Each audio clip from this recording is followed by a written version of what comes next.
Hello, hello, hello.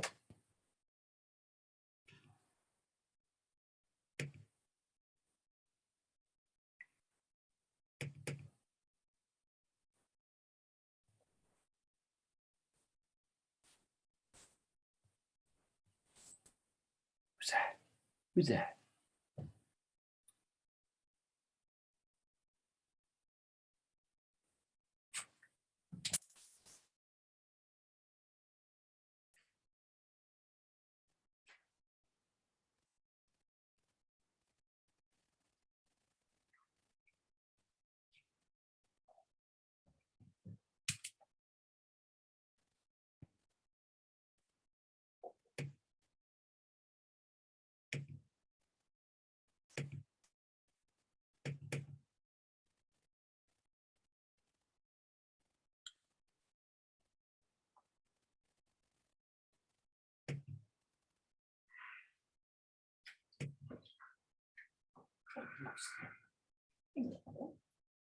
Hi, Mom. I just got home too.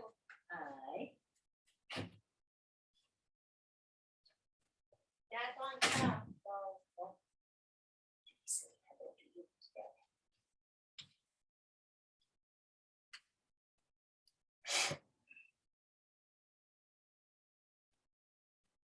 Did she go out yet? Not yet. Not yet. I was just about to take her when I was done with the cigarette.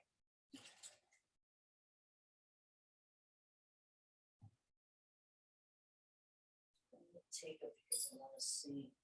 Take her out then, Mom. Then she's gone. Yeah, I wanna see what they give them.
Hello.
You on yet? Yep.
Good evening, everyone.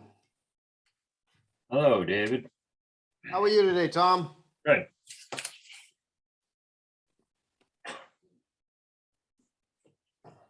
Doing anything interesting this weekend? Not really. I taught school. I actually had the continuing education this weekend. So we took a field trip to Bridgewater, the power plant at Bridgewater State Hospital. Wow. So took the class over there Sunday. Everybody got to see that plant. So I'll probably do the same thing again at the end of July. So you guys are welcome to tag along for any of those field trips that I do, if you're interested in seeing a plant. So Yeah, absolutely. Thank I'll you for the invite. I'll remind you again when we get close, but yeah, the more the merrier,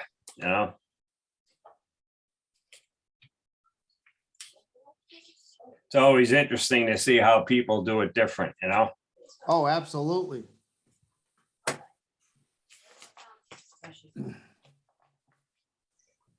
Sometimes I get invited to go to, regular power plants.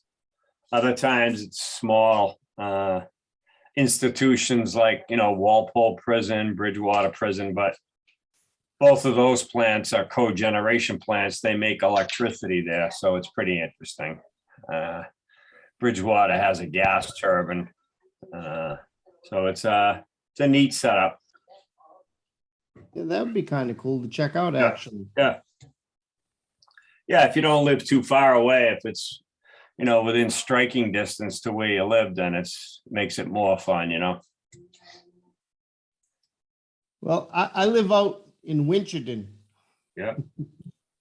Alls I know is there's a pretty good hockey school up that way. That's about all I know of that place. Oh.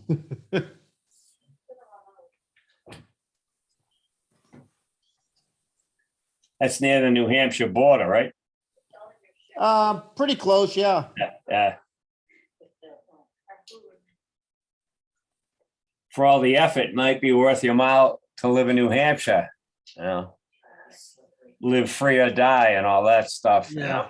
Well, you know what the problem is? Working in Mass and living in New Hampshire. You get to pay the taxes in New Hampshire, and then you get to pay the high property taxes the taxes in Mass Yeah. for your hourly wage. And then you go to New Hampshire and pay the high property taxes because they don't have a state income tax. Yeah, that's not good, huh? Yeah, exactly.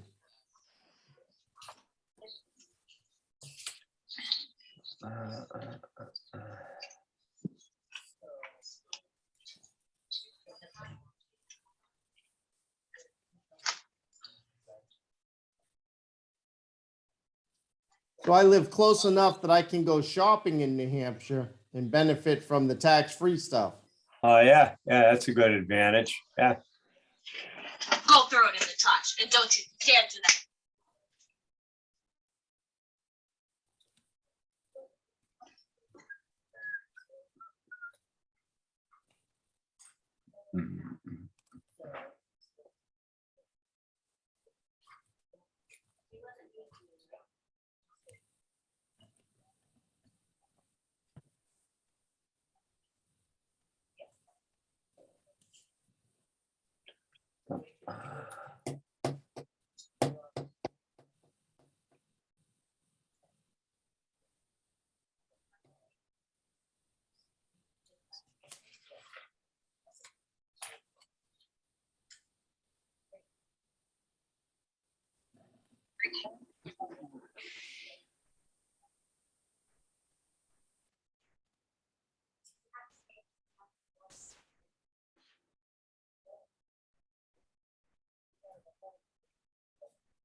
All right, we might as well get started here.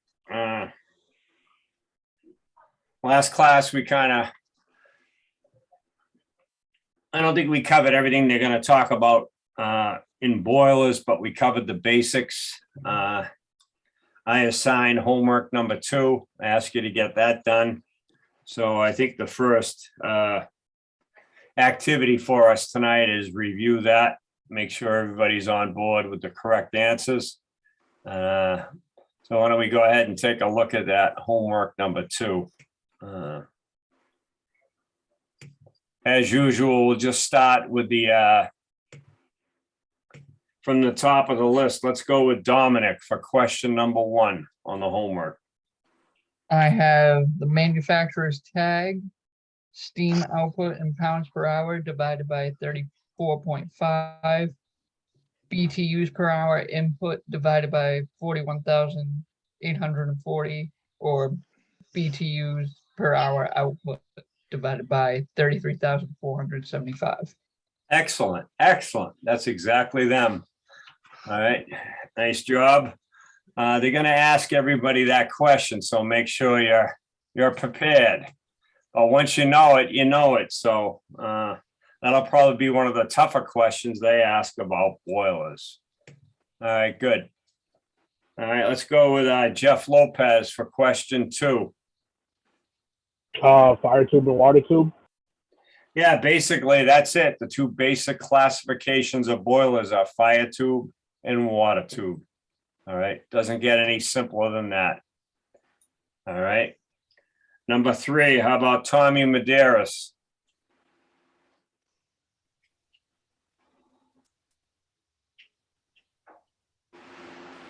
HRT boilers.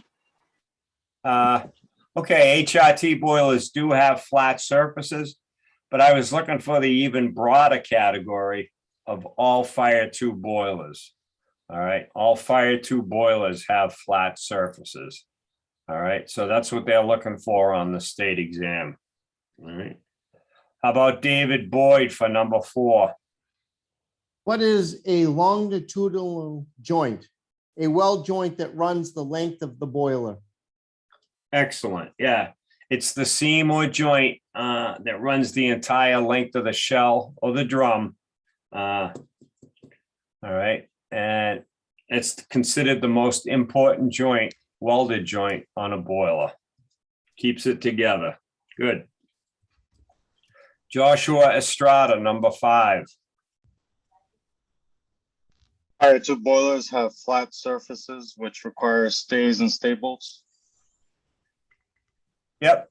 Fire tube boilers, any boiler with a flat surface needs stays or stables.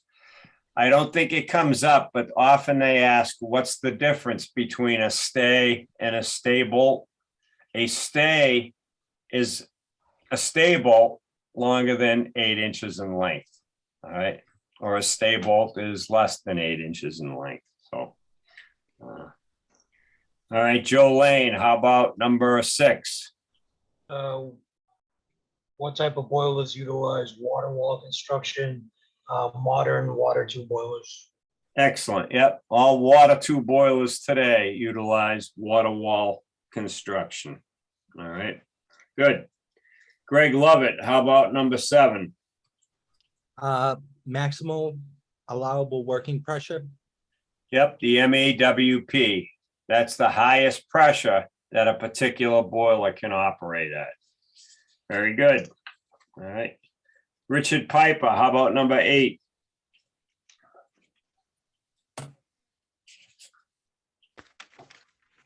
Oh, it wasn't muted.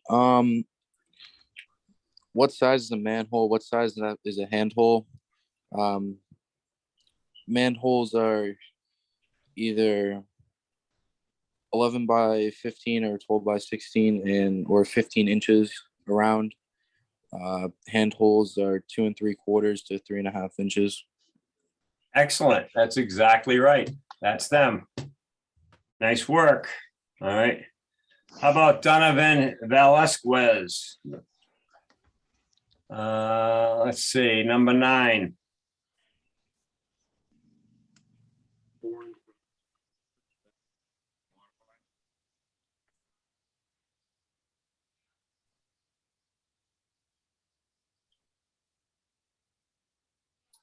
I guess you're not hearing me. All right, we'll go to Dominic for number 9.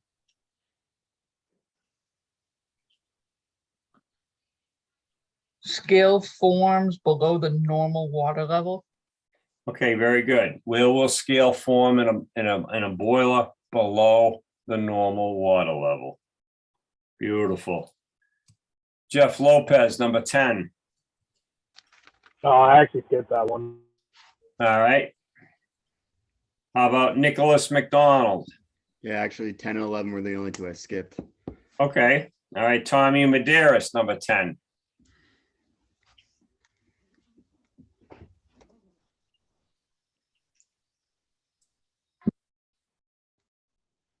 All right. How about Dave Boyd?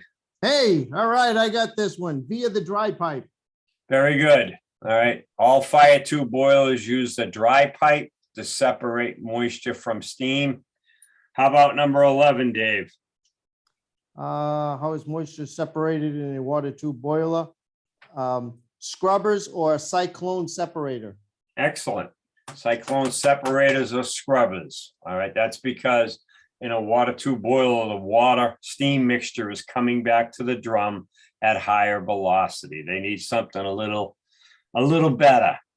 So water tube boilers utilize cyclone separators and scrubbers, basically baffle plates. Very good. All right. How about Joshua Estrada for number 12? Economizer heats the incoming feed water using the existing flue gas. Excellent, excellent. The economizer heats the incoming feed water utilizing the exiting flue gas. How about 13, Joe Lane? What does an air preheater do? An air preheater heats incoming combustion air by utilizing the heat in the exiting flue gas. Excellent, excellent. All right. 14, Greg Lovett. What does a superheater do? It's a heat transfer surface that transfers heat from the flue gas to the steam for the purpose of raising the temperature of the steam above its saturation point. Wow, very good. Very good answer. That's it. That covers it all. And Richard Piper, number 15. Out the stack, or what is the main heat loss in the boiler? Out of stack. Out the stack. And how much heat would you say goes out the stack? Anybody remember that ballpark figure they banty around? Oh. Yeah, it's 10%. Yeah. They claim about 10% of the available heat goes out the stack. All right, beautiful. All right, are there any questions? All right, again, this isn't everything, but this is the majority of the basic boiler questions they'll ask you on the state exam. So I'll send you out the answers to this homework number 2, as well as homework number 3. In fact, that's on its way right now. So let me know if you don't get it. We'll work on that problem, but I think I've got everybody's email address figured out by now. We shouldn't have any problems. So that's on its way to you as we speak. Homework 2 answers and homework 3 questions. Homework 3 we'll cover tonight. And we might need a little bit of Wednesday's class to cover the rest of it, but at least it'll get you started. All right. Sudite. All right, the next section in your book should be boiler accessories. I know some of you have mechanical backgrounds, probably been mechanics. You've been around equipment. One of the terms that comes up in this business is the term appurtenances. It's an old English word, been around since the beginning of this steam business, started a couple hundred years ago, and it just means the accessories attached to the boiler that help us operate it. So the state often uses that term appurtenances, when in fact all it actually means is accessories.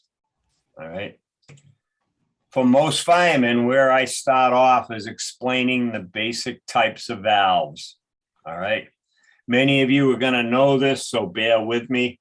I know it's boring, but the 2 basic types of valves out there today are the gate valve and the globe valve.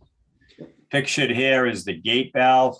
It's basically a wedged shaped disc that is lowered or raised, all right, into the flow through the valve, all right? Its primary use is as an isolation valve to shut stuff off, all right? The key thing they're looking from you is that a gate valve should not be used to throttle the flow, all right? That's an improper application for this valve. If you try to do that, what happens is this wedge-shaped disc starts to wear away. And then when you need a tight shutoff, you won't get it. The valve leaks by. All right.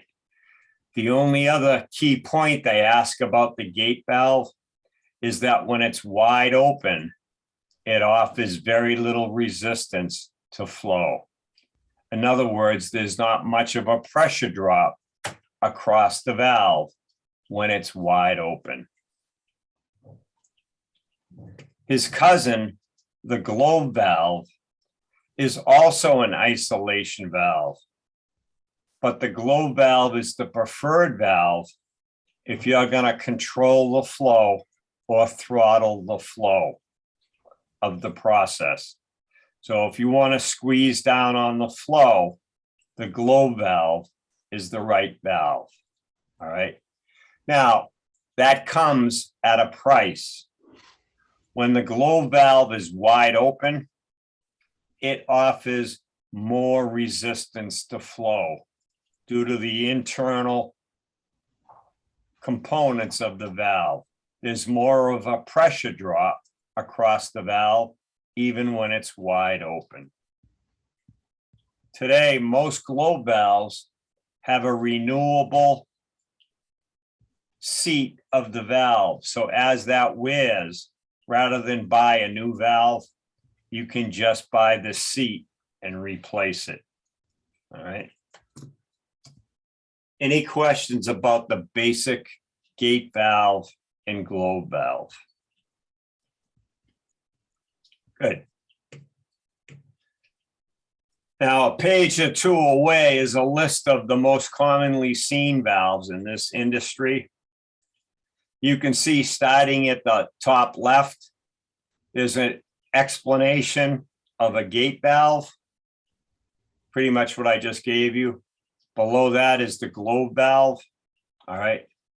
And the bottom valve on the left-hand side is called an angle valve. This is basically a globe valve that incorporates a 90-degree fitting, all right? So the outlet of the valve is at a right angle to the valve itself. That eliminates the need for you to use an elbow. All right. Probably one of the more common valves you see on water applications is a ball valve. A ball valve is classified as a quick opening valve in that it only requires a 90-degree movement of the lever for the valve to be fully open. All right, what this involves is a stainless ball with a hole drilled through the center of it. All right, when that lines up in the direction of flow, you get full flow. You don't see these much in steam because the seal for that ball is a Teflon disc, which is temperature sensitive. The high temperature of steam would damage it. All right. I'm sure all of you have seen a ball valve in your travels. All right.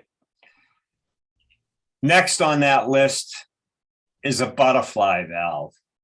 Butterfly valves are used almost exclusively in circulating water systems such as cooling towers. Cooling towers, these butterfly valves allow us to control or regulate the flow through a ratcheted handle with several positions in it. It places the wafer of the valve at certain angles that helps us control the flow. At the bottom is our old friend, the check valve. All right. Pictured here is a swing check. A swing check valve, all right, only allows flow in one direction. All right. The swing check is used on a horizontal run of pipe, and it always comes equipped with an arrow showing you the direction of flow. What happens is flow enters under this flapper and opens the valve automatically and allows flow in this direction. If flow were to be reversed, the flow would cause the flapper valve to seat, closing it, preventing flow in the opposite direction. All right. The only other question they ask about check valves is there are two types of check valves.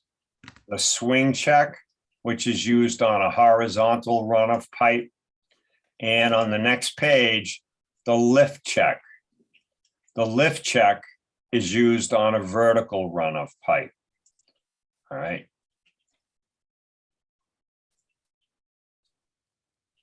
And finally, the last valve in this little explanation is a plug valve. The plug valve is simply a tapered cylinder. All right.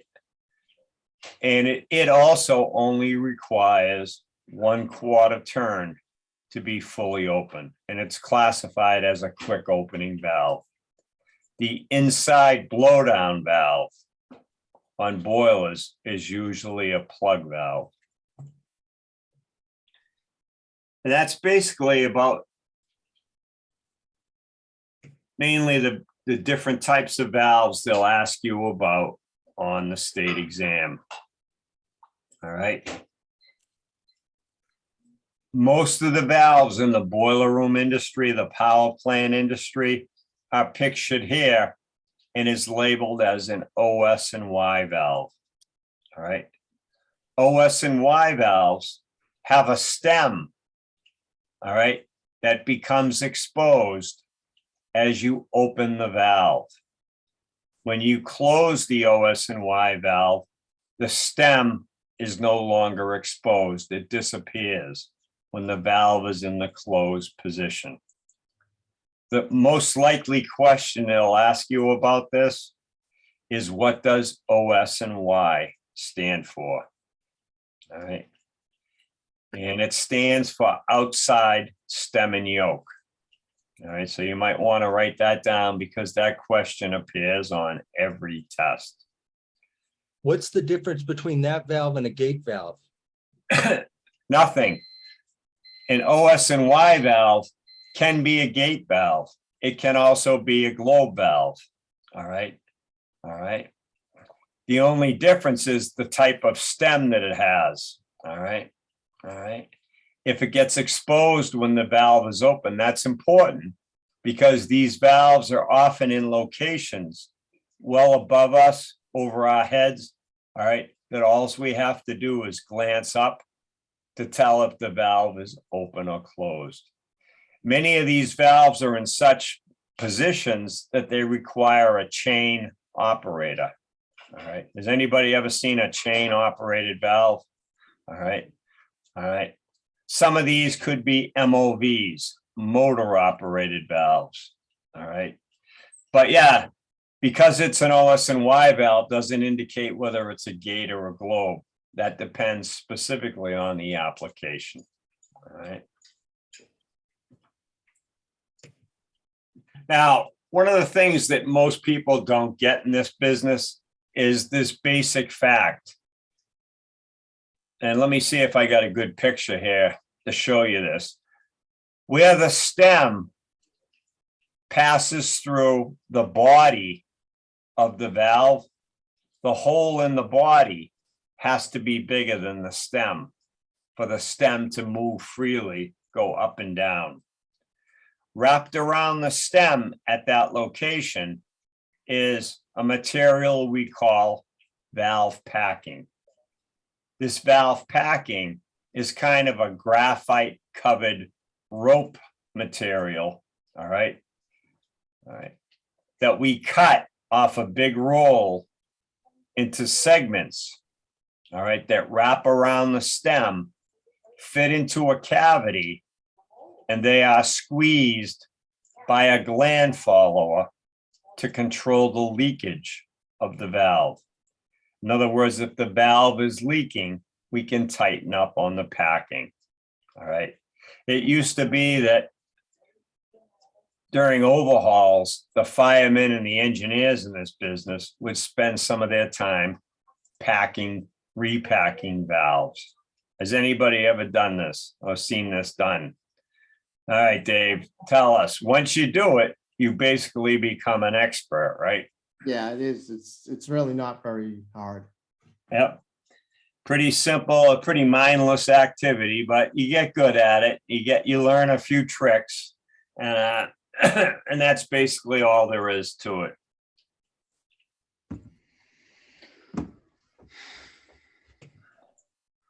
Now, as far as the state exam goes, the ASME code only requires one check valve in the boiler room. And that one check valve is required on the feed water line between the feed pump and the boiler. All right. Now, can anybody tell me why they want that way?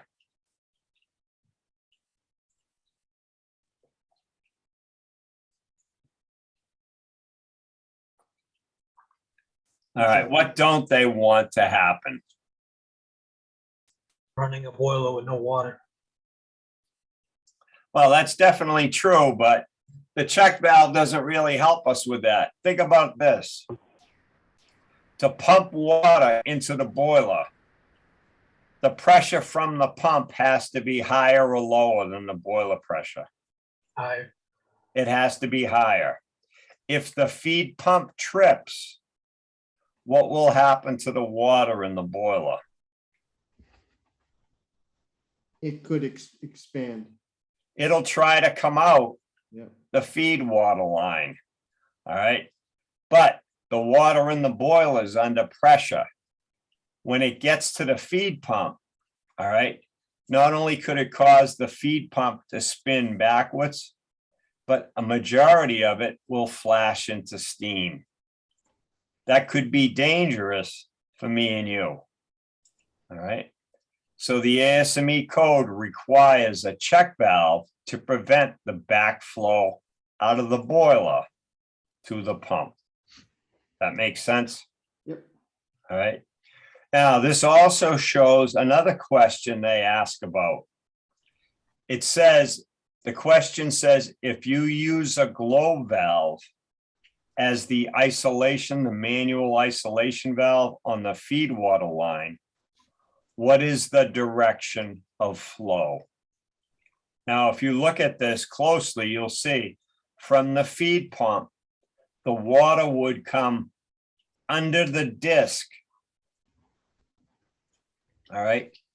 What that means is that if I start the boiler and eventually I start the pump to put water in the boiler, the higher pressure, the discharge from the feed water pump will initially be under the disc. That higher pressure will help me open the valve. Does everybody get that? Yep. So it'll open with not a lot of effort.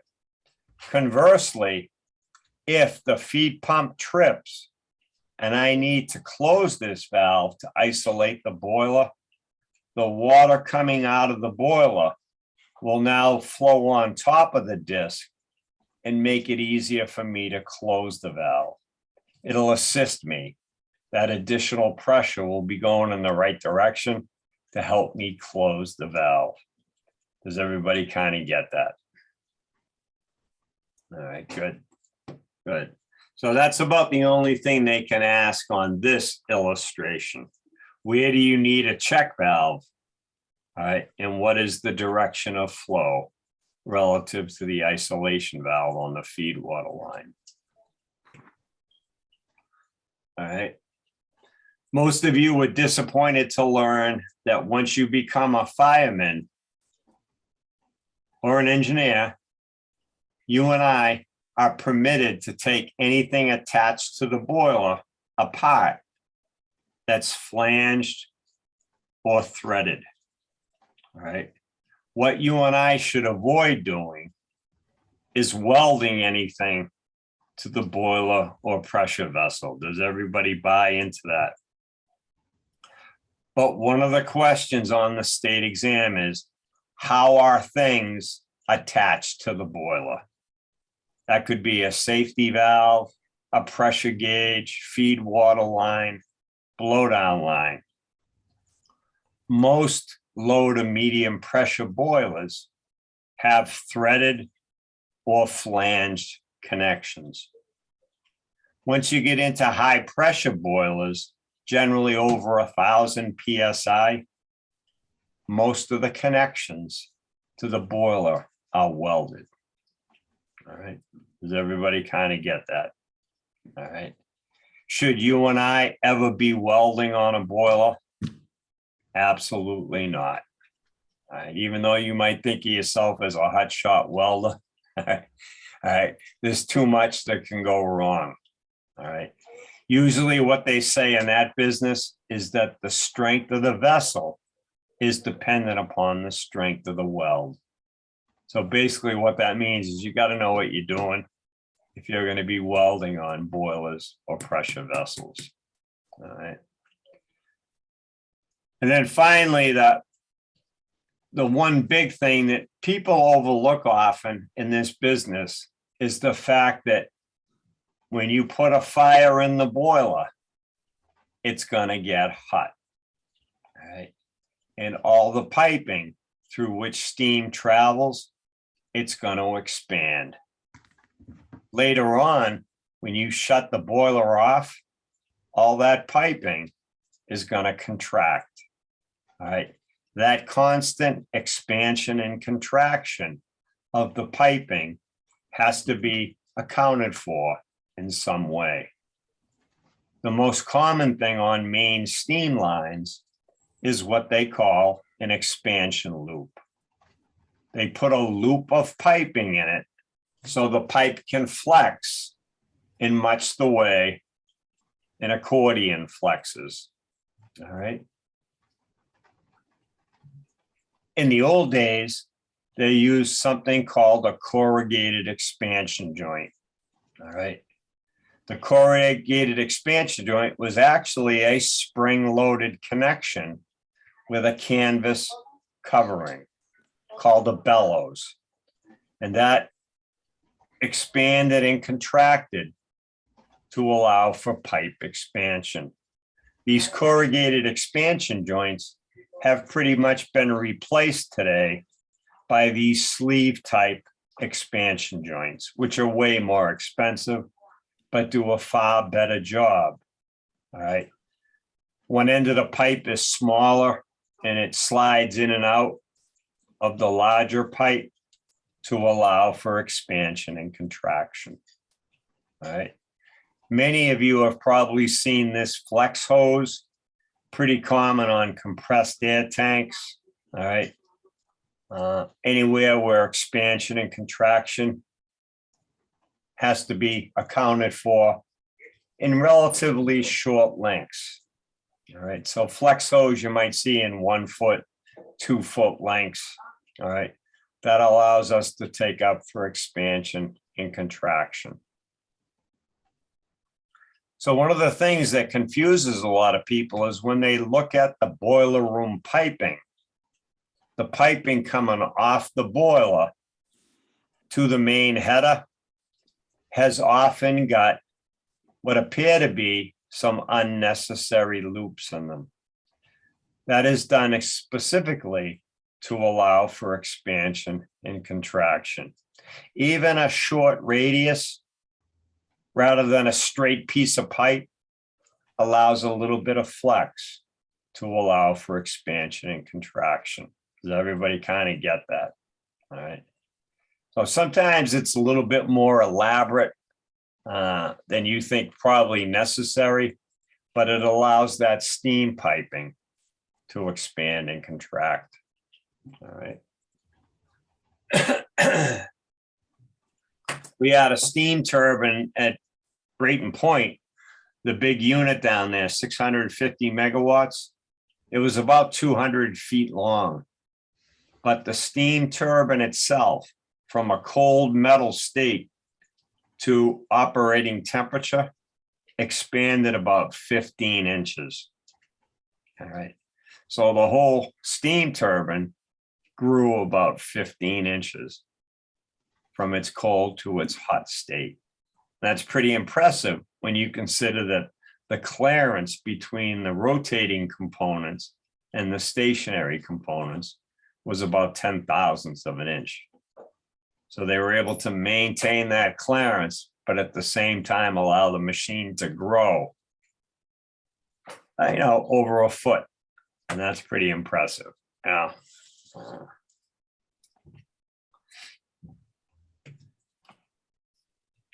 Now, so those were the basic types of valves. All right.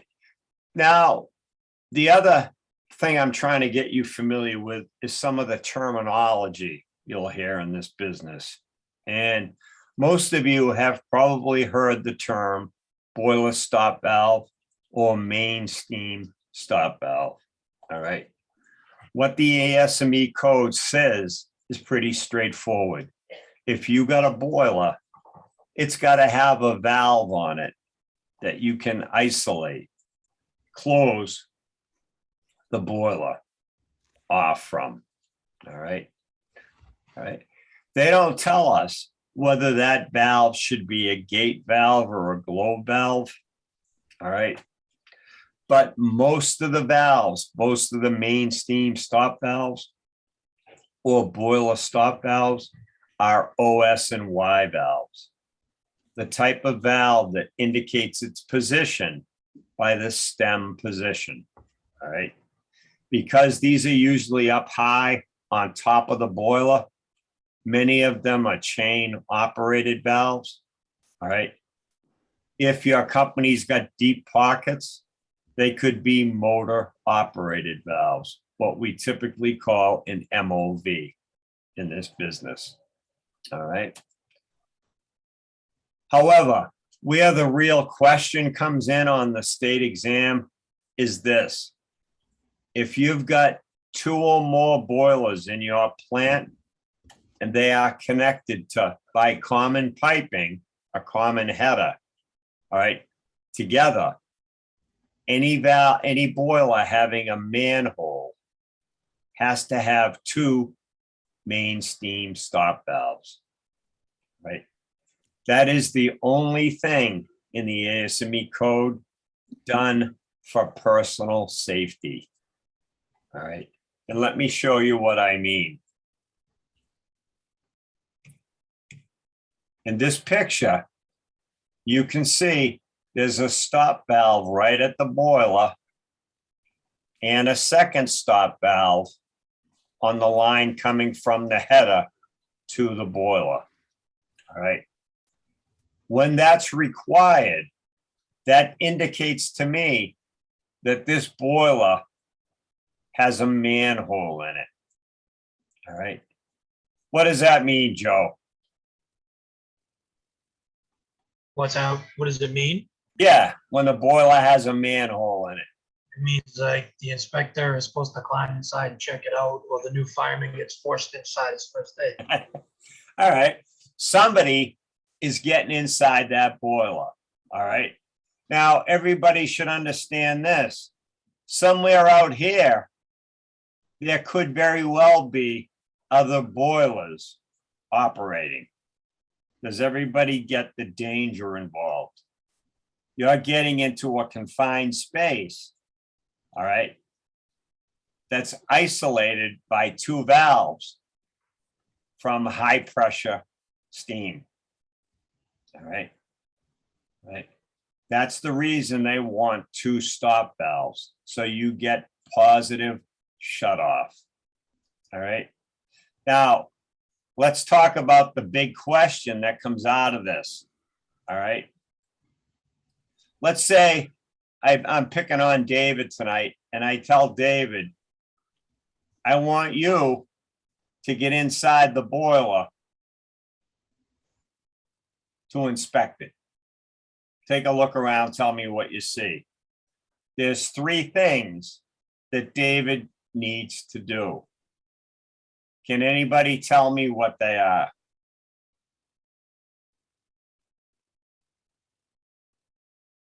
Lock out, tag out the boiler. Excellent. Step number 1, lock out, tag out all energy sources. All right.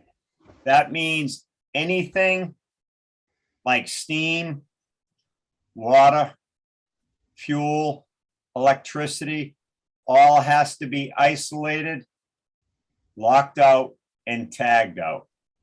Has anybody not heard that term before? Lockout, tag out. All right. Since David is the guy going in the boiler, who should check the tags?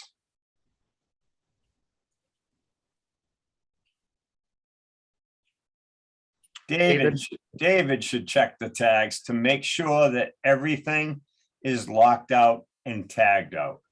All right. What's the second thing David should do?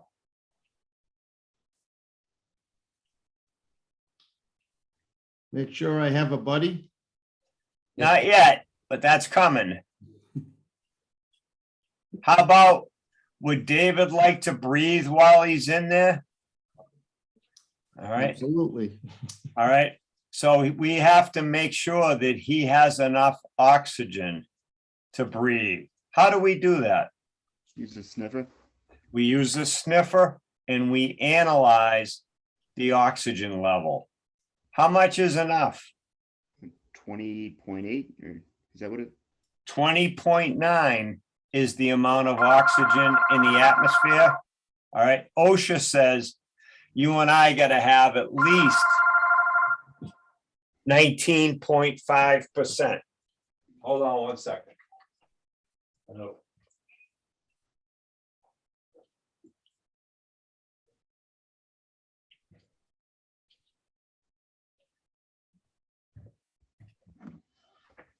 All right, so David's locked out, tagged out all energy sources. He sniffed the environment to find out if he's got enough oxygen.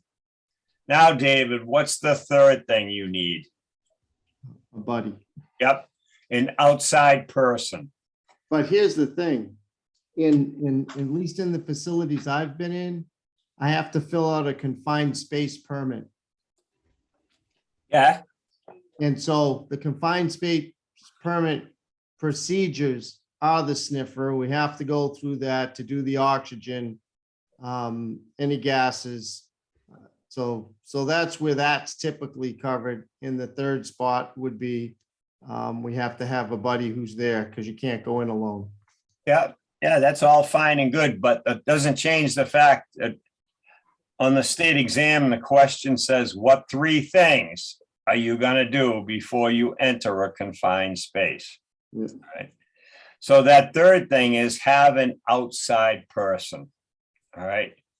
That outside person should never do one thing. What's that? Leave. Go in with you. All right, very good. You guys caught me. He should never leave. All right. But more importantly, he should never go in after you.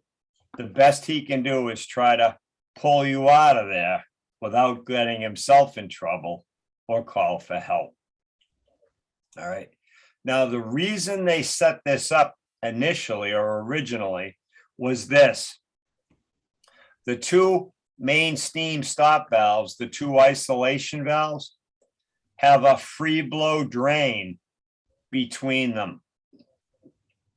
The free blow drain, all that means is the end of the pipe is exposed so somebody can see it. And what they're really looking for, is there anything coming out of that pipe? If David's in the boiler, I'm the outside guy, and all of a sudden I see condensate or steam coming out of that drain, what should I do? Tell David to get out of there. Somebody's trying to line stuff up. Does everybody follow that? So originally, what they wanted was the outside person to be in visible line of sight with that free blow drain. So he could alert the inside person of impending danger. All right. This is a big deal. An offline boiler is considered a confined space. All right. Most plants have multiple boilers. So the chance that some of the boilers will be running and you can be asked to get into the boiler is very likely. Does everybody follow that? It's safe if you follow the proper safety procedures, all right? Many companies will have you put on a harness when you get in the boiler. So if they have to, they can yank you out of there quickly if necessary, all right? Most of the time, though, the guys are gonna fool around. Once you get in the boiler, they'll pretend they're gonna close it up and they forgot you. And of course, nobody does that. That's murder. That's against the law. So you don't really have to worry about that. All right, now, a couple things on this picture, all right? We'll talk about a non-return valve in a second, but that outside stop valve is equipped with what's called a bypass. Can anybody tell me what the purpose of the bypass is? So if you have to do work on the valve, you can have the water flow around it. Oh, Leave pressure to open it. Excellent, Close it. excellent. All right, who said that? Joshua? All right. Yeah. One of the things they tell you about large steam valves, the best time to open it is when the pressure on both sides of it is equal. So think about this. There's high pressure steam right up to that valve. All right. If I crack open the bypass, I'll let steam get into this piece of pipe, warm it up, but more importantly, equalize the pressure across this valve. When the pressure gets equal, this valve will open effortlessly without me doing a lot of grunting, stressing, and swearing. Does everybody get that? So it allows me to equalize the pressure. Once this valve is open, I no longer need that bypass. I can close it. Everybody kind of get that? Now I have full pressure right up to the non-return valve. All right. Guess what I'm gonna do now with my boiler? I'm gonna fire the boiler until the pressure comes up. Once the pressure in the boiler exceeds the header pressure, this automatic non-return valve is gonna open automatically and cut the boiler online. And away I go, fat, dumb, and happy. Once I have steam flow out of the boiler, I can go ahead and isolate the free blow drain. Does everybody kind of get this? All right. So if you have multiple boilers at your facility and they want you to take a boiler off at night and it's equipped with a non-return valve, what do you have to do? get the pressure up. Yep. And to take the pressure off, all you have to do is shut the fuel off. The pressure in the boiler will decay. The valve will close automatically and the boiler is isolated. Tomorrow morning, you want to put the boiler back on, you put a fire in the boiler, the pressure comes back up, non-return opens, the boiler's back online. It makes your job very easy. All right. So let's talk about that non-return valve. All right, just so you get it. The non-return valve has a disc, OS and Y valve, all right, that when it's screwed down, it holds the disc onto its seat and acts like an isolation valve. The valve is shut. However, if I open the stem, I back it off, only when the boiler pressure here is higher than the header pressure here will this disc rise up and allow steam flow out of the boiler. All right. If the boiler trips or the boiler loses pressure for whatever reason, and the header pressure out here is higher, it'll force that disc onto its seat and automatically close the valve. Does everybody kind of get this? Automatic non-return valve. If there was no header pressure, that would open up at like 5 PSI. It would, it Okay. would, Okay. it would. All right, but if you only had a single boiler in your facility, you wouldn't have a non-return valve. All right, it's when there's other boilers out here, all right, that could be operating, that this becomes desirable. All right, now here's the main thing to remember. A non-return valve is not a requirement. All right, it's an option. All right, and they're very expensive, so not all companies have non-return valves.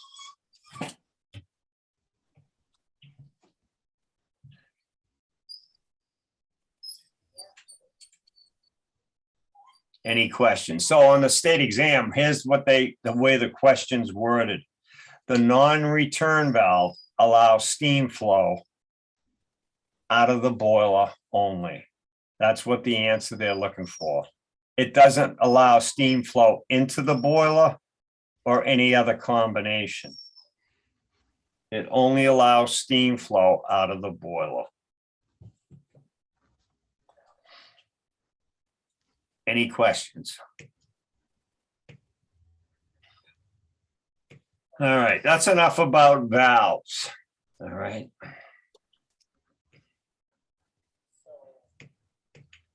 Let's talk about blowdown valves.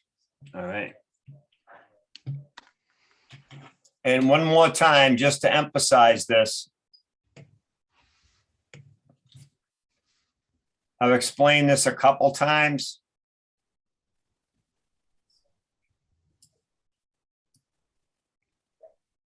When we boil water, the impurities in the water, the scale, the sludge, the sediment, the dissolved solids, they stay behind. The steam is relatively pure. Periodically, we'll open the blowdown valves to let that cruddy water out of the boiler. At this time, more feed water will enter the boiler and the process will start all over again. These valves are what they call bottom blowdown valves. They're located at the lowest point of the boiler. Typically the bottom of the shell on a fire tube boiler, on the mud drum in a water tube boiler. Many boilers today have what they call a surface or continuous blowdown. This guy has a metering valve and it continuously pulls water out of the boiler to continuously remove impurities. That should limit how often I open the bottom blowdown valves. Does everybody kind of get the terminology? So surface or continuous blowdown is this guy. Bottom blowdown is this guy. Dave, what do you have at your plant? Just bottom blow, or you have continuous blowdown as well? Just bottom blows. Just bottom blow. How often do you do that? They do it every 45 minutes. That seems rather excessive, huh? Yeah, they do the checks every time they go through and do the check. Yep. All right. And we'll talk about that down the road. All right. A lot of chemicals getting eaten up. Oh, yeah. Yeah, you're throwing a lot of chemicals down the drain, you know? But anyway.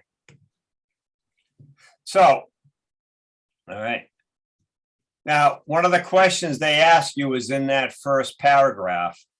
The blowdown piping, all right, outside the boiler should be exposed for inspection. So when I say that, what does that mean? It should be exposed.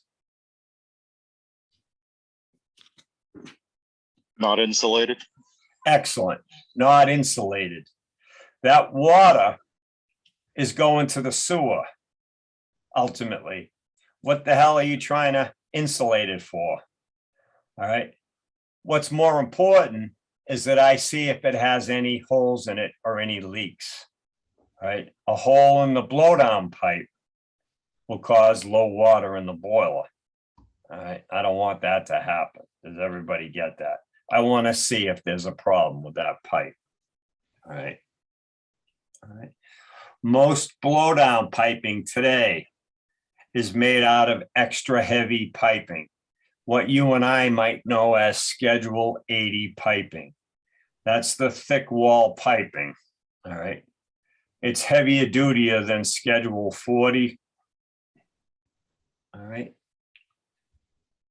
What they tell us at 100 PSI and over, all boilers must have 2 blowdown valves. All right. I'm not going to trust one valve on the bottom of the boiler to hold. I need 2 valves. All right. In case one leaks, I got a backup plan. All right.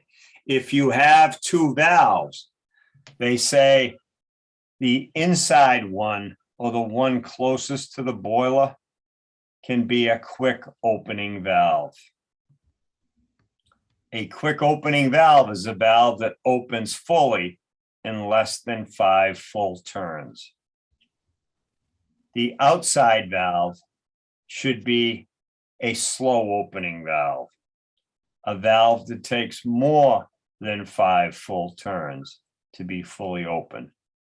That being said, most of you should understand that all the quick opening valves in this business are fully open in 1/4 of a turn.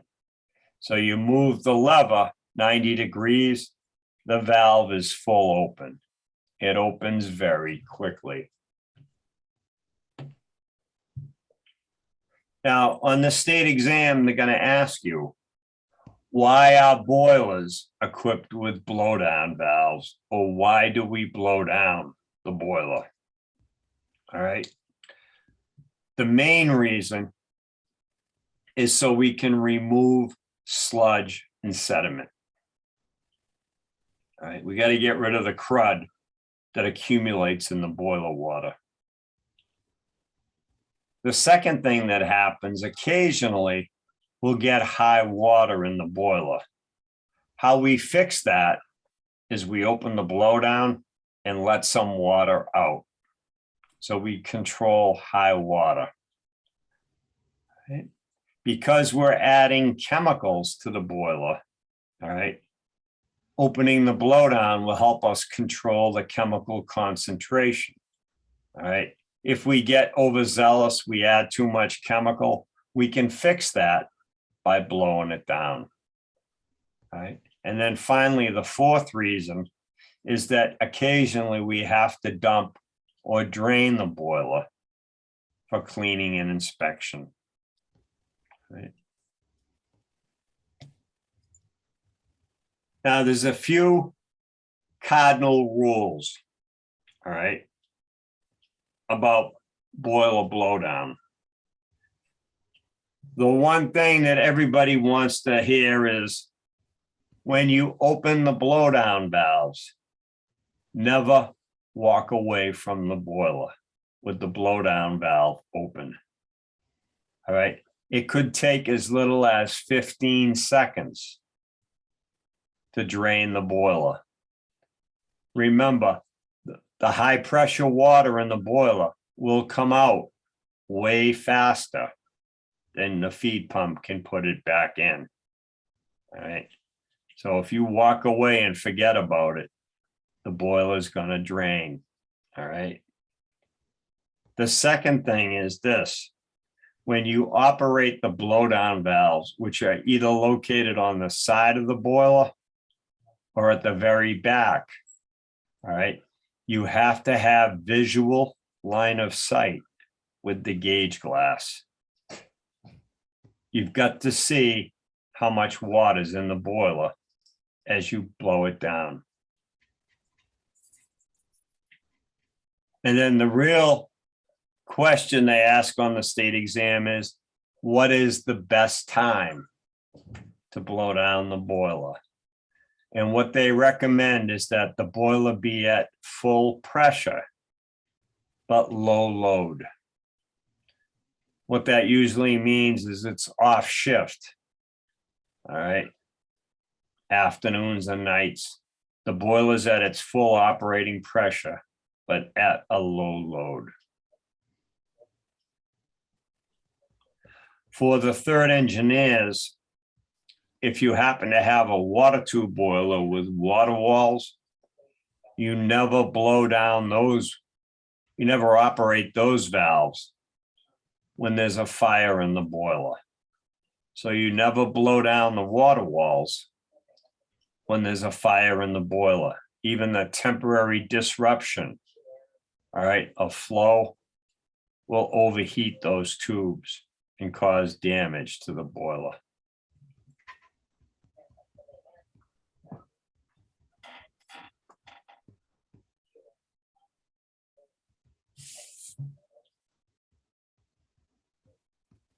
On the next page, they show you a typical blowdown valve arrangement. This is what they call a tandem blowdown valve arrangement. And what that means is the valve closest to the boiler is bolted directly to the second valve. All right. This is done for convenience. So the second fireman doesn't have to move his feet to operate either valve. All right. When you blow down the boiler, you open the quick opening valve first. Once that's open, you slowly open the outside valve fully wide and close it all in one motion. So it'll open very slowly, full open, and then immediately close it. Once that's closed, you then close the inside valve and you just blew down the boiler. All right. Nobody likes this, but it takes less than 15 seconds. What everybody hates about it is that you're usually standing next to high pressure, hot water that's coming out of the boiler at very high velocity. It makes a lot of noise. All right. You don't like it. All right. And it takes quite a bit to get used to. Has anybody ever done this? Yeah, it takes a little bit of getting used to. All right. We'll talk a little bit more about the procedure in a minute. Where does the water go? In many plants, it goes first to what we call a blowdown tank.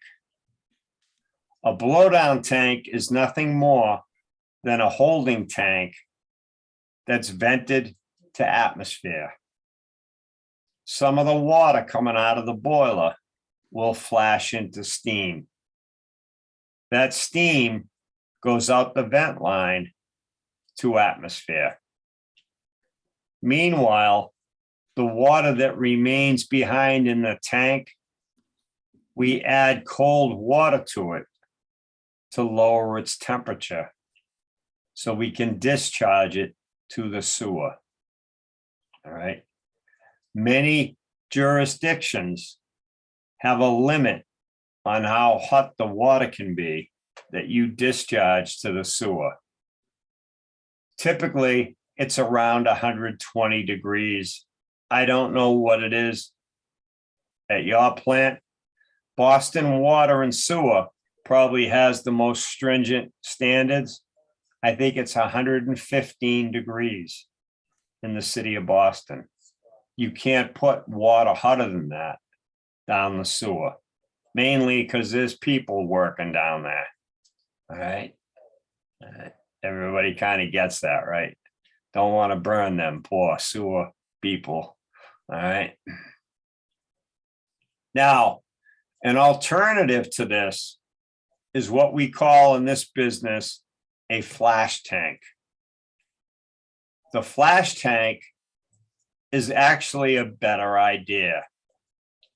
It comprehends the idea that all steam is good, even the steam that comes off the cruddy blowdown water is pure.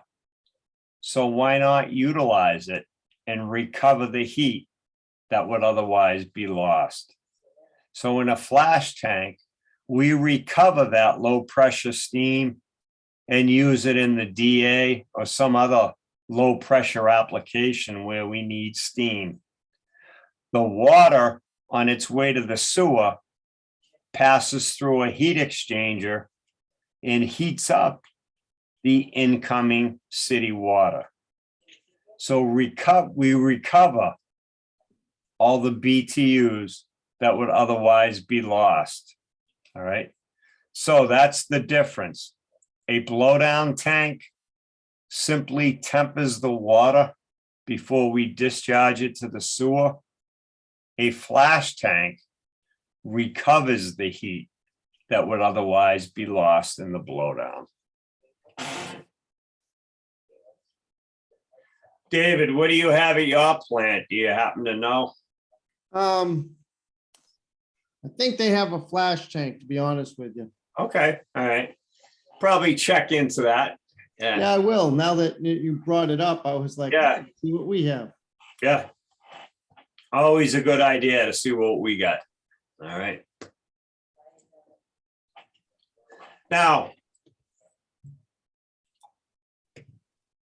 the procedure, how to blow down a boiler. All right. Now, the way I just explained it, it sounds pretty simple. All right. For those of you that are completely green and have never heard this term before, all right.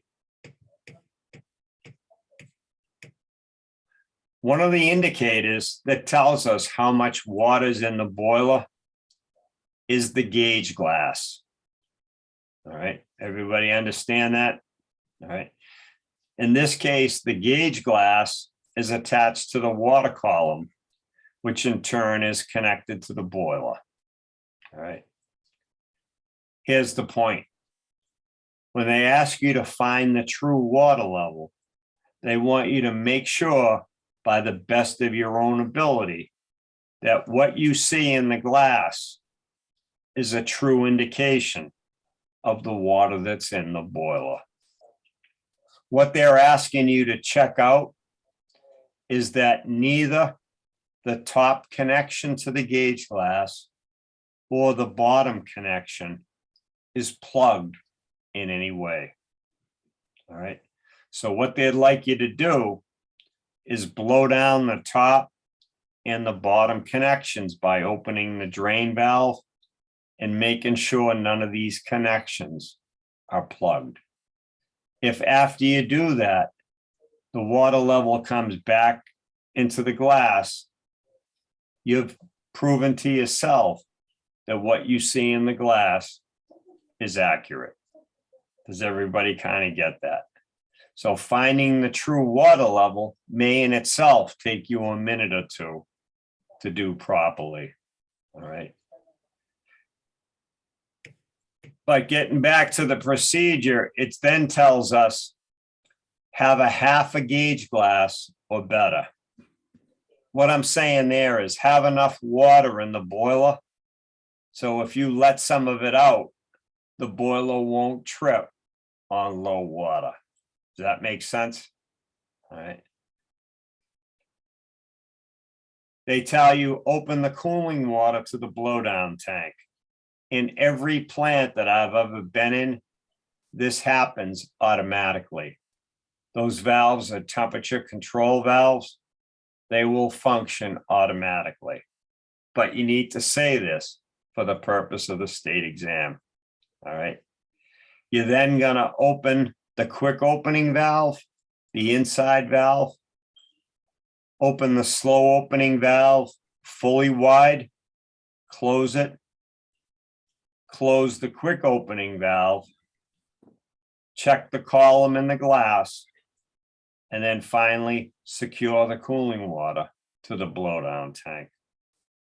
That's the procedure they're going to ask you. Now, on the written test, the 50 question state exam, they can't ask you this procedure because it's a multiple choice test. But what they can ask you is when blowing down the boiler, which valve do you open first? Or which valve do you open last? In the oral exam, they're going to ask you this exact procedure. How would you blow down a boiler? All right. For that part of the test, you've got to remember or memorize this procedure. Any questions?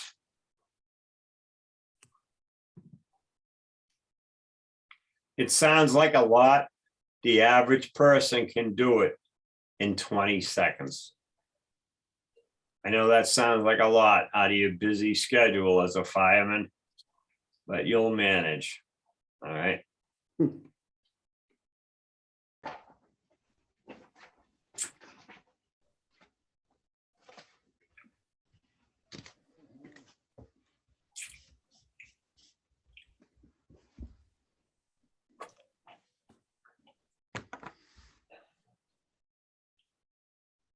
Any questions about boiler blowdown?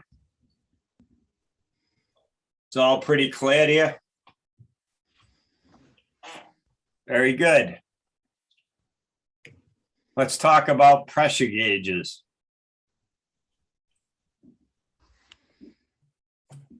And before we talk about pressure gauges, let's talk about pressure in general. Here in the good old US of A, we have a couple of things we do that are kind of confusing.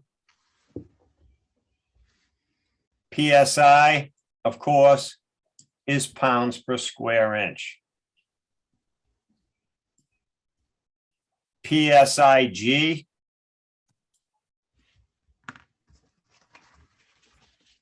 is pounds per square inch gauge.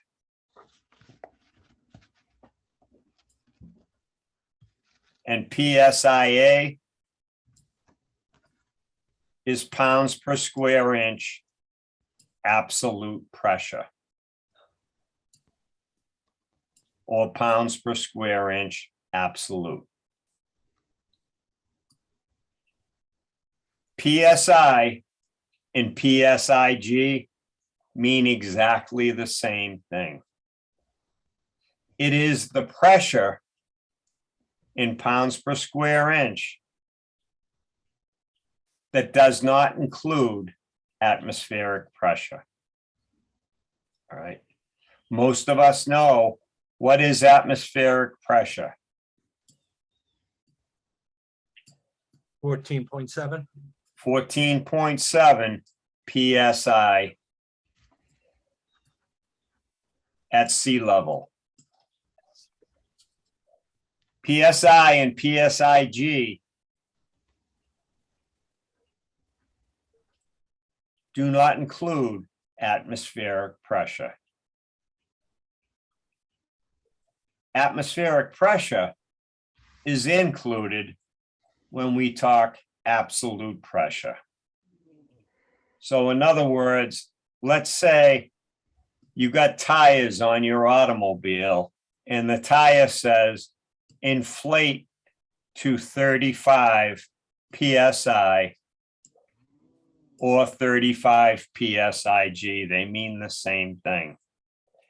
The actual pressure on the tire then is 35 plus atmospheric pressure. Does everybody get that? But because that pressure is also outside the tire, you and I discount it. It's inconsequential to what we're talking about. Does everybody kind of get that? Now, does everybody understand how confusing it would be if, with no pressure on the boiler, the pressure gauge read 14.7? Wouldn't that confuse the hell out of you? When there's no pressure on the boiler, what do I want the pressure gauge to read? 0. 0. All right. So on the state exam, they're going to ask you, if I have a boiler at 75 PSI, what is the absolute pressure?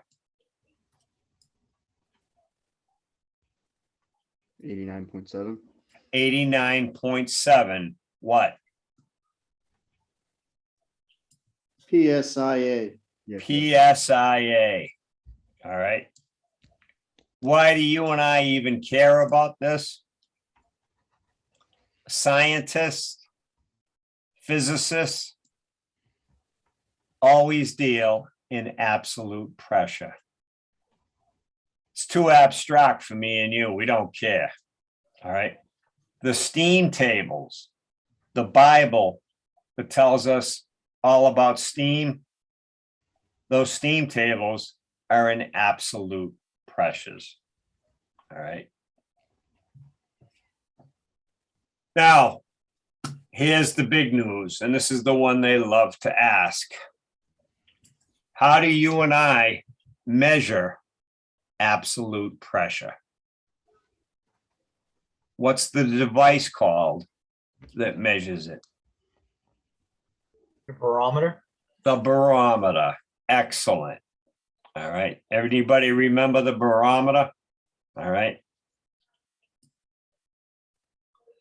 The barometer is our indication of what absolute pressure is doing. Your grandfather told you the barometer measures atmospheric pressure. Does anybody know what atmospheric pressure should be around here?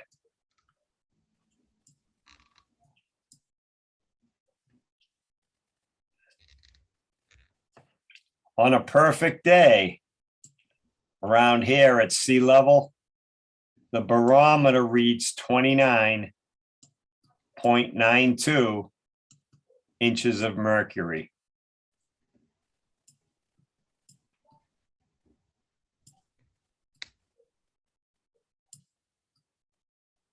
This is how you and I and the weatherman tells us what's going to happen to us. All right. If the barometer is high, that means it's higher than this number. The weather around here is going to stay put, and that's usually nice for me and you. Where you and I get in trouble is if the barometer is falling. We have low pressure, and that means weather from somewhere else is coming here. All right. That usually means a day like today. All right. Where rain blows into town and it rains for most of the day. All right. Under extreme conditions, if the barometer drops to 27 inches, what have you and I got happening now? A hurricane. All right.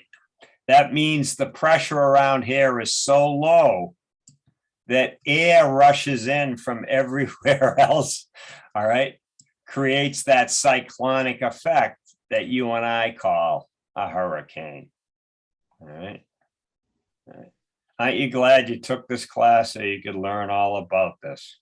All right. So the barometer is how we measure atmospheric pressure. All right. Or absolute pressure. All right. Gauge pressure is how we measure everything else that we care about. To convert gauge pressure to absolute, you add atmospheric pressure. To convert absolute pressure to gauge pressure, subtract atmospheric pressure. Everybody good? Beautiful. All right.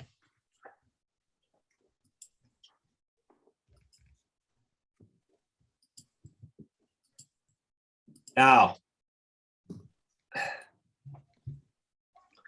every boiler has to have at least one pressure gauge. That's the minimum requirement.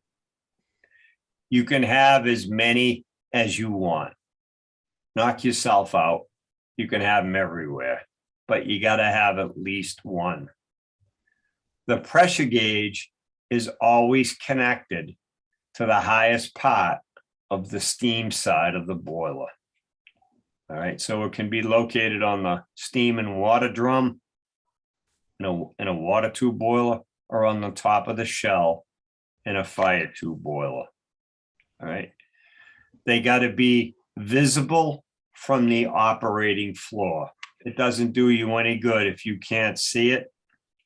All right, it has to be kept clean, well lighted, and protected from extreme heat or cold. All right. The range of the gauge should be 1.5 to 2 times the safety valve set point. All right. So that means the range of it, the high end of it, should be 1.5 to 2 times the highest pressure the boiler can see. All right. In a perfect world, the pressure gauge, when the boiler is at its normal pressure, the gauge should be at the 12 o'clock position. That way, with a quick glance at it, you can tell if all is well in the boiler room. If the indicator is way over here or way over here, you immediately know that something's up, something's wrong. Does everybody kind of get that? All right. That's in a perfect world. Not everybody plays by that rule. All right. All right. Now, there's a special gauge in this business called a compound gauge. Has anybody heard of that? The compound gauge measures pressure or vacuum. All right. Typically, you see these on low pressure boilers. All right. 0 is at the 12 o'clock position. A positive pressure is to the left, and a vacuum is to the right. All right. Does anybody have any idea why this is necessary?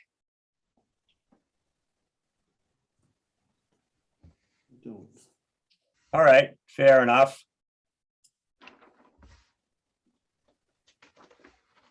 Here's your boiler. You got a fire in it. You're making steam.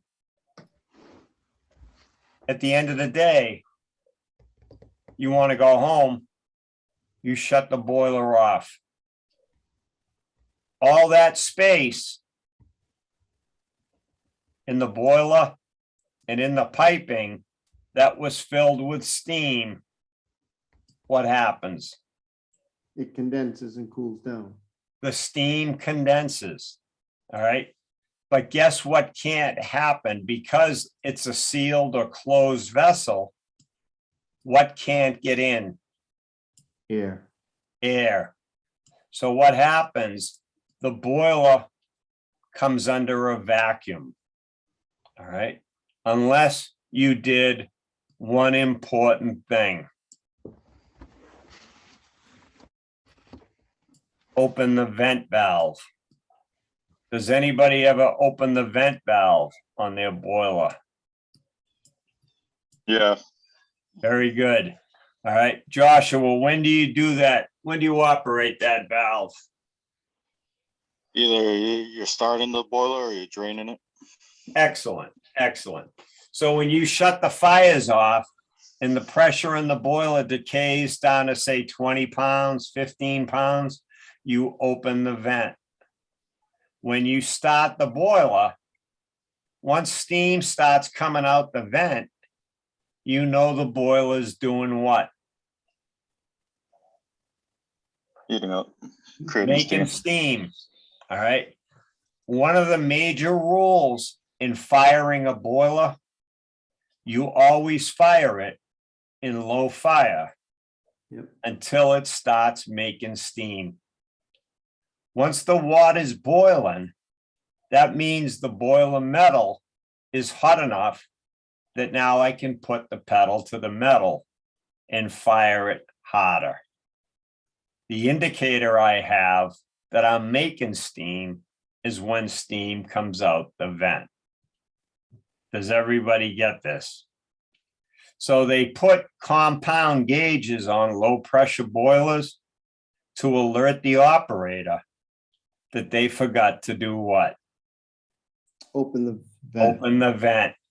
When the indicator gets into a vacuum, the operator says, whoops, I forgot to open the vent valve.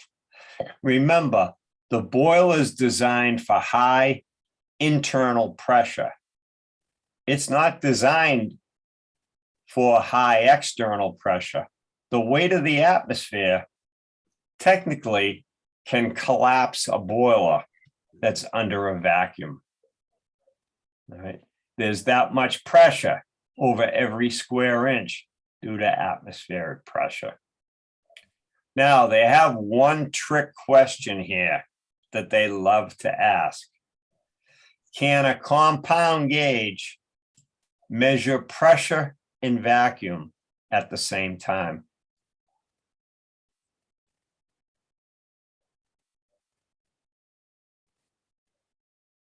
Of course not.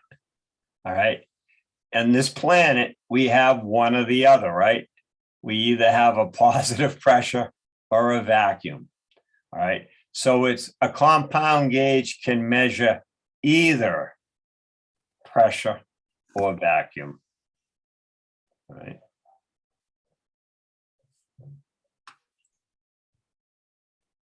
Any questions? All right, it's close to 7:30. Why don't we take a 10-minute break? And I'll see you in 10 minutes. Is that right? Let me make sure I got everybody here on the attendance, though.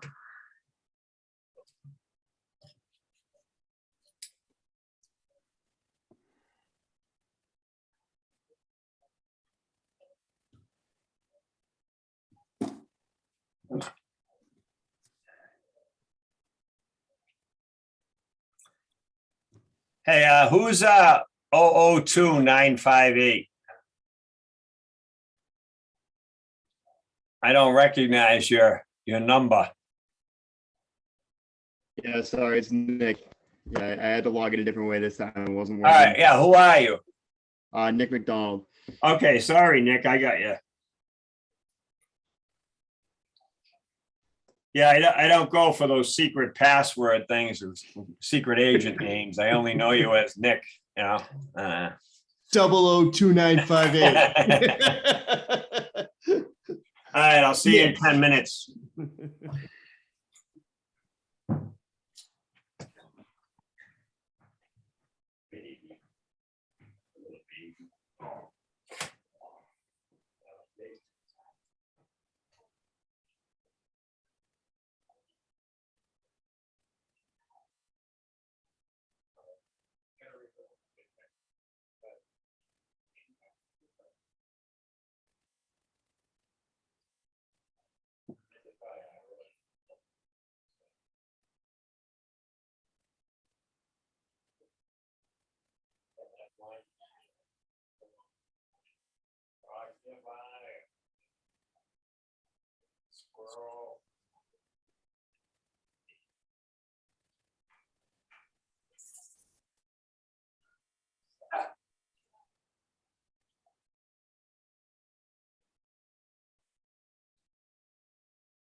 Bum, ba-dum, bum, ba.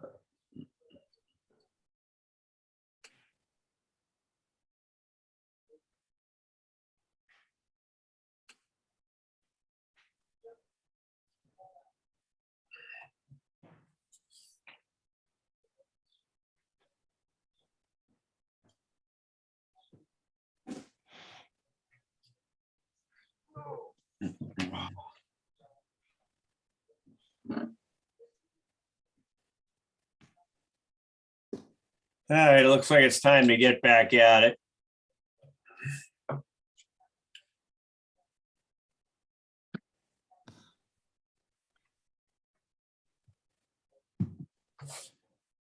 Might as well talk about pressure gauges. Yeah, interesting thing about pressure gauges is this. The guy that invented it was a guy named Louis Bourdon. All right. And this guy died like 1860. We haven't come up with anything simpler, cheaper, easier than the Bourdon tube to measure pressure. Idiot proof. The Bourdon tube is a hollow tube closed at one end. As pressures applied to the curved Borden tube, it has a tendency to straighten out. All right. The cool thing about it is when the pressure is decreased, it returns to its original position. All right. Completely idiot proof. All right. The Borden tube, the end of it is connected by linkage to an indicator to a calibrated gauge.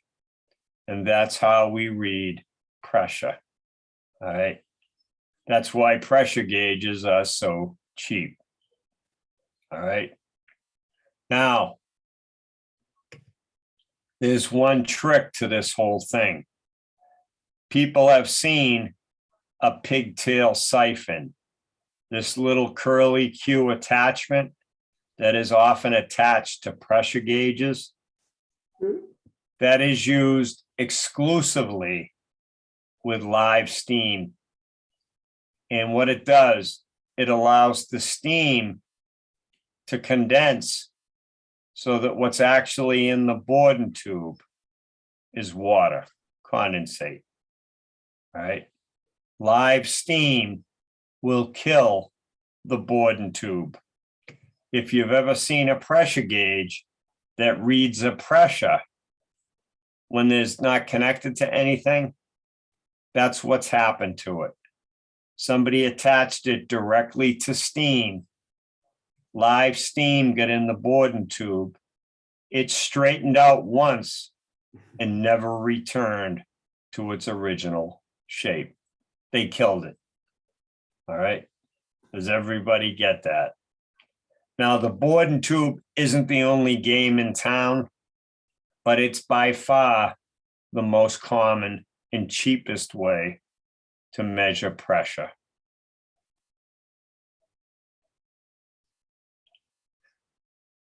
Just so you get it, if you're using a pressure gauge on steam, you don't have to buy this cutesy little pigtail siphon.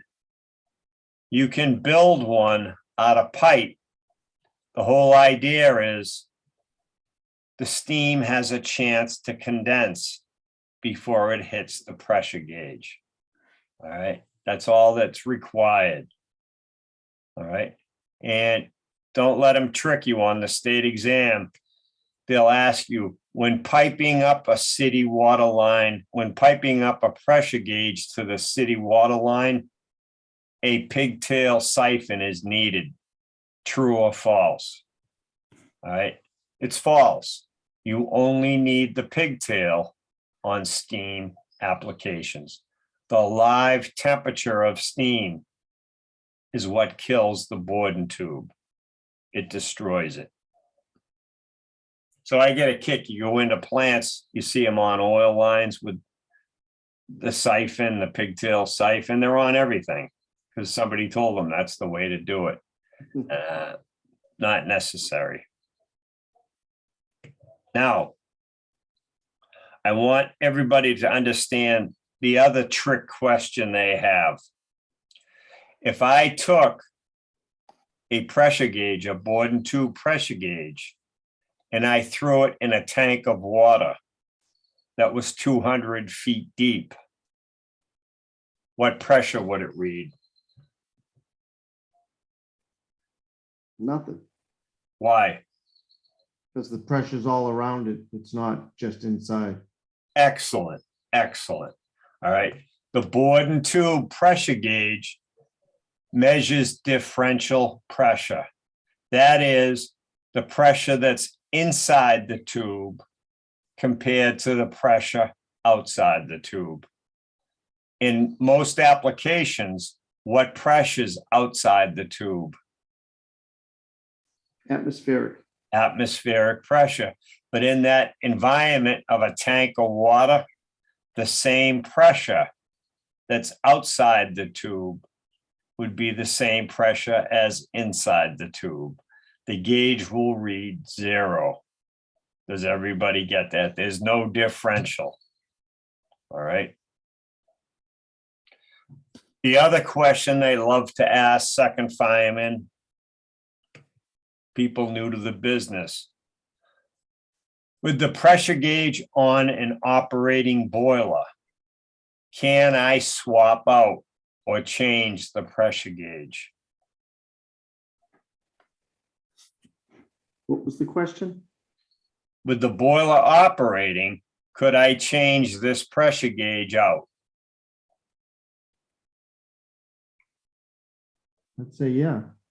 Okay. Provided I do what? I shut the pressure off to. I shut the valve. All right. If I isolate this lever type cock valve pictured here, could I unscrew the pressure gauge? Yeah, Think about it. Could I? this is a shut-off valve down the bottom, right? Right. If I shut that off, can I unscrew the pressure gauge? Well, I have to release the pressure. Excellent. I could use this second valve, the inspector's test connection, Yeah. to bleed off the pressure so it didn't hit me in the head as I Right. started to unscrew it. Does everybody get that? All right. But yes, you can change your pressure gauge on the fly. All right. All right. Now, when the inspector comes in, many of those guys are real kind of dicks. They carry their own pressure gauge. When he comes in to do the external inspection, the boiler's running, it'll indicate what pressure the boiler's at. He'll put his own test gauge on there and compare it. All right, does everybody get the purpose of that? But that connection can also be used to bleed off the pressure to change the gauge. All right. All right. Any questions about pressure gauges? All right. So how many do you need?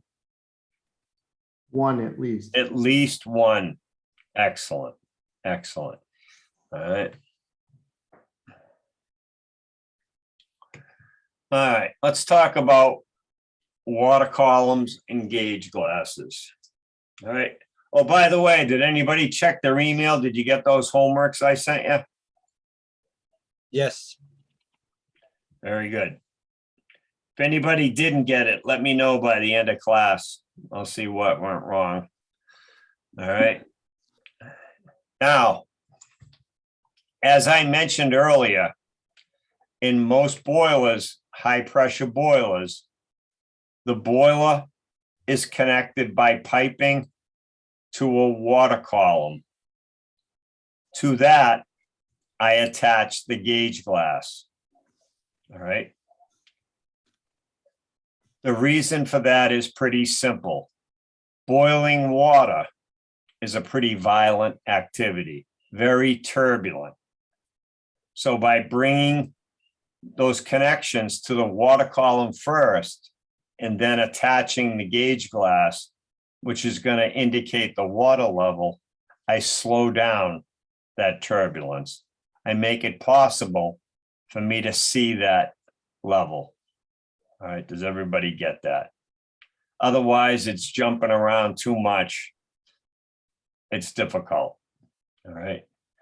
The water column is always attached with what they call a cross T. A cross T is a four-way connection. Typically, only two of the connections are needed to pipe up the water column. The other two are filled with plugs. All right. When it comes time to inspect the water column, I remove the plugs. I can stick a hose in there, flush out the water column, and inspect it without taking the water column off the boiler. Does everybody get that? I can look through the piping. All right. I can see everything I need to see if there's any pluggage, flush it out. All right. The water column itself weighs about 80 pounds.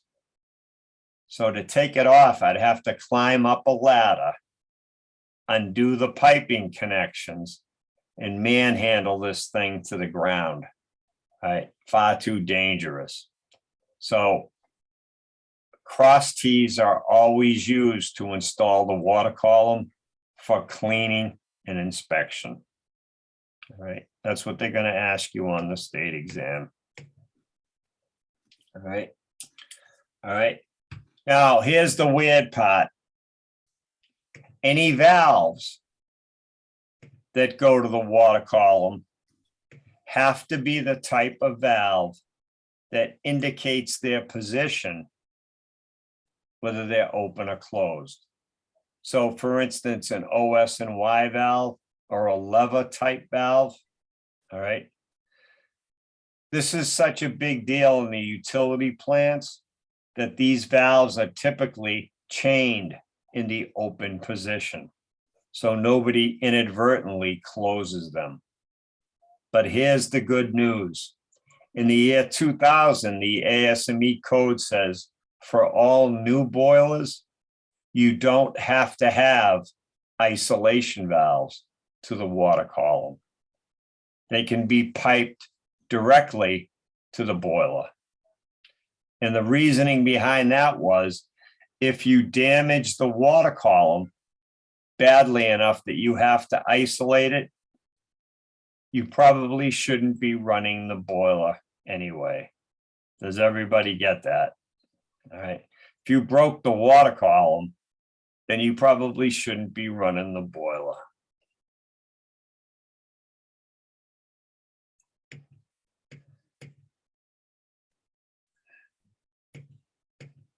The water column back in the old days was always equipped with 3 valves called tricocks. The original purpose of the tricocks was that if the gauge glass broke, I could determine the water level in the boiler by opening these valves individually. In other words, if the water level was at its normal level and I opened the bottom valve, what would come out? Water, What would come out of the top? steam. You get it. All right. The reality is this. Once there's pressure on the boiler and I open any one of these tricocks, what's going to come out? Steam. Steam, because it's water under pressure. When it hits atmospheric pressure, it's going to become steam anyway. So the tricocks were originally designed to be utilized when there's no fire and no pressure in the boiler. All right. As a result, in the year 2000, the ASME code says all new boilers are no longer required to have tricocks. So you might have a new boiler where instead of 3 valves, there are just 3 plugs where the valves used to go. Does everybody get that? All right. So they're no longer required. All right.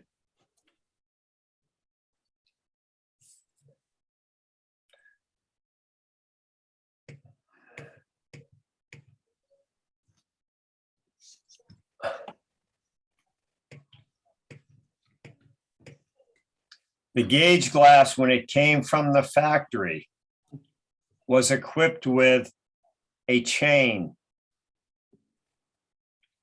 The chain tied the top steam valve and the bottom water valve together. All right. If the gauge glass breaks, what's your first move? Close them. You want to isolate the gauge glass. All right. If you pull on one side of this chain, you could close both valves at the same time without having to get up close and personal to the gauge glass. And that would risk harming yourself. All right. Most gauge glasses that you and I are going to see on low to moderate pressure boilers are tubular glass. Once you get up to around 250 PSI, then they start to use a thicker, flat gauge glass, much more durable, longer lasting. All right. Now, a couple of things. All right. If the gauge glass breaks, which valve to the gauge glass do you want to close first?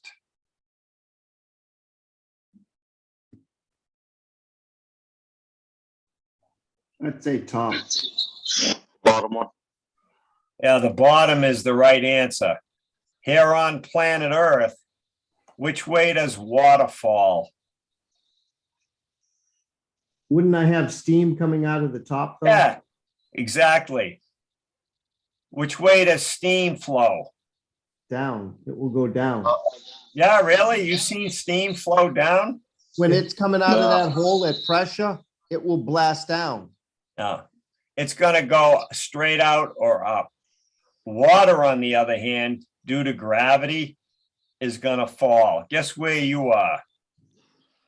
Down here. All right, I want to close the water valve first if the gauge glass breaks. Now, if I replace the gauge glass, which valve do I want to open first? Top. The top steam valve. Heater What I'd valve. like to do is warm up the glass gradually before I hit it with the hot water. So I'd like to temper the glass by cracking the steam. Those are the two questions they love to ask on the state exam.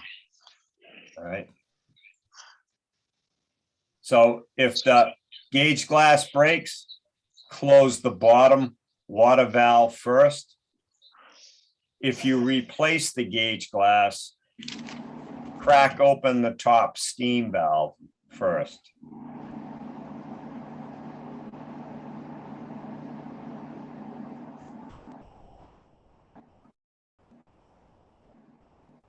Now, has anybody ever replaced the gauge glass? I have. Yeah. Did it work out for you? Yep. Takes practice. Yeah. Definitely takes practice. All Cutting right, the length is a problem sometimes. right. What the problem is, they typically sell this tubular glass in 5-foot lengths. Yeah. All right, which means you have to cut it to size. When you cut glass, you actually score the outside of it, take the glass and snap it, and it should break cleanly where you scored it. Somebody told me over the weekend, if you put the gauge glass in the freezer or the refrigerator first, let it get nice and cold, it cuts perfectly. Really? I don't know if that's true or not. That's what they tell me. All right. You don't know how many times I've had to cut it. So you score it and then you tap it and then the whole thing breaks. Right. You know, a crack up the side of it. Or it breaks and then you end up taking a hacksaw to it or a file to clean it up. Yeah, it's a pain in the ass. All right. What I've done for the last 30 years is I call maintenance. Tell them, hey, replace it. But everybody should try it at least once just to see if you can do it. All right. Well, fortunately, we don't have a gauge glass on 3 of our boilers. Yeah. Yeah. You got those weird Mura boilers, right? Yeah. Yeah. Japanese things. All right. All right. All right. Now, a couple of important things here. All boilers today have to have 2 means of determining the water level. All right.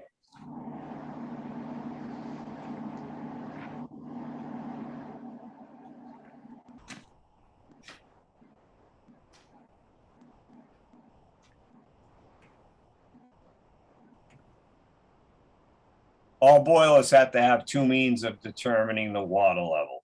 All right. You can have 2 gauge glasses, which is what they're doing on all the new boilers. You can have one gauge glass and one remote level indicator, or you can rely on one gauge glass and those tricocks. All right. So the tricocks, even though they're no longer required, they can be utilized as a second means of determining the water level in the boiler. All right. Not real reliable. All right. Now, one thing I want everybody to get is this. Most water columns on most boilers are how they attach the low water cutout. If you were to look at the water column from a side view, what it looks like at the bottom is a chamber. In other words, the tricocks would be here.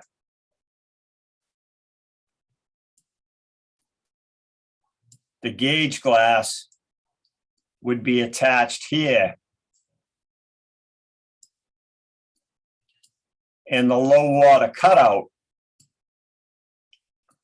the old float type, would have a float attached to a lever. And what would happen as the float drops, it would move the lever. If it drops low enough, it'll open a switch, and that switch will de-energize the main fuel valve to the boiler and shut it down. All right, does everybody get that? That's the old style low water cutout. Today, what they have are 3 metal probes, just 3 metal rods that are in the water column. And those metal rods rely on water to transmit electricity between the rods. If the water level drops low enough, no electricity is transmitted between the first 2 rods, you get an audible alarm. If the water level drops even further, all right, electricity isn't transmitted between the 2nd and 3rd rod, and you get a trip. All right, does everybody kind of get that?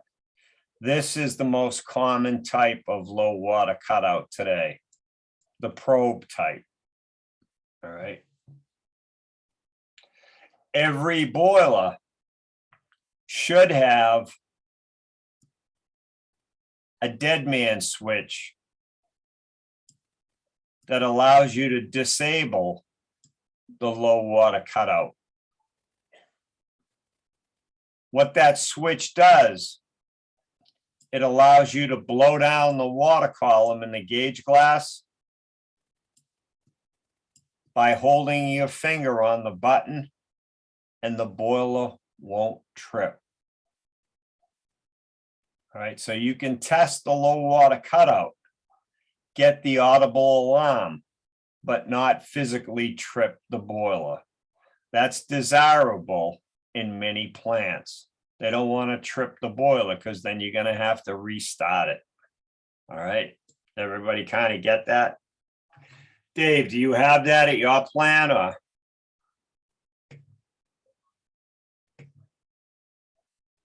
Yes, no? You're, Yes. No? you're muted, man.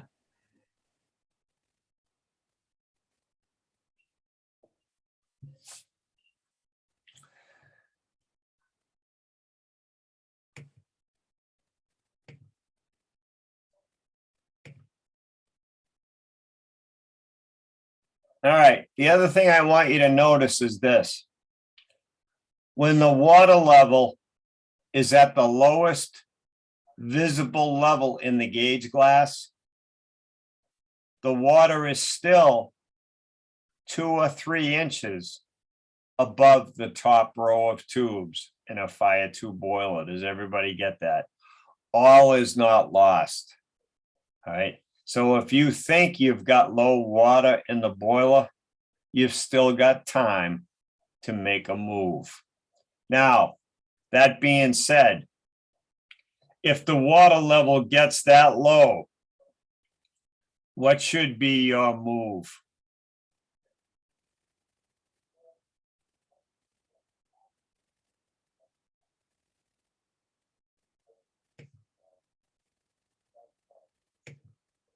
Did I mute everybody here, or what did I do here?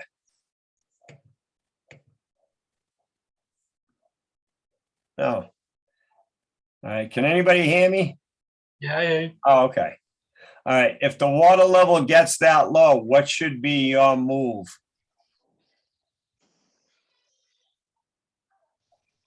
You should shut the boiler down. All right. All right. Don't fool around thinking you can save the day. All right. When in doubt, always secure the boiler. Shut it down. Find out why there's no water going in the boiler. Address that issue.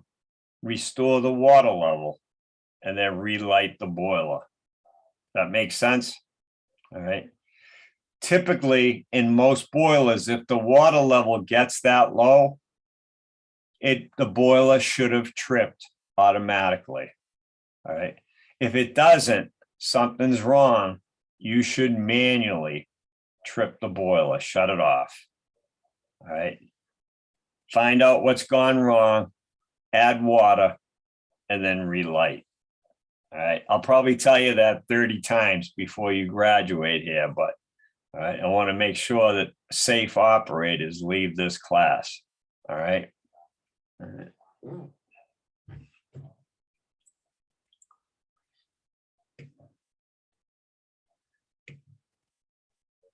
All right, this is pretty much where I left off with the day class today. All right. The only thing that's left for you to do is look at this procedure, how to blow down the water column and find the true water level. All right. I sent you homework 3 questions.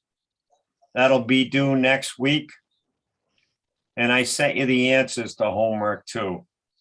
Are there any questions? Yeah, I had a question, Tom. Yep. Were you gonna send the questions that you had for like the third engineers? Yep, I usually don't do that this early, but Okay. I can if you're anxious to get them. Yeah, that'd be nice. All right, okay, all right. Yeah, the third engineers actually get a nice package. Let me just show you.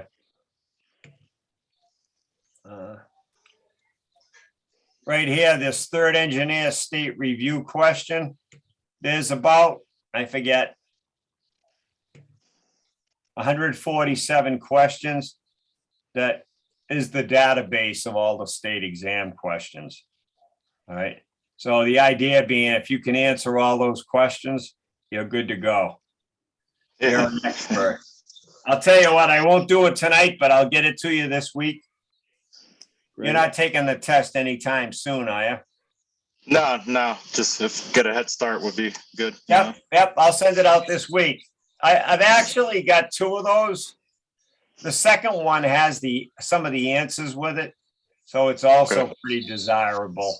So, but I'll get that out to you this week, I promise. Thank you. All right, appreciate it, man. All right. And other than that, I'll see you guys Wednesday night anyway. All right. All right. Good Remember, night. there's no class Monday because it's the 4th of July. I don't think anybody would show up anyway. But yeah, there's no class on Monday. School says I gotta shut down, so that's that. All right. All right, so I'll see you Wednesday. All right. All right, Have a good one. guys. Thanks, Tom. Have a good one, guys. Yeah.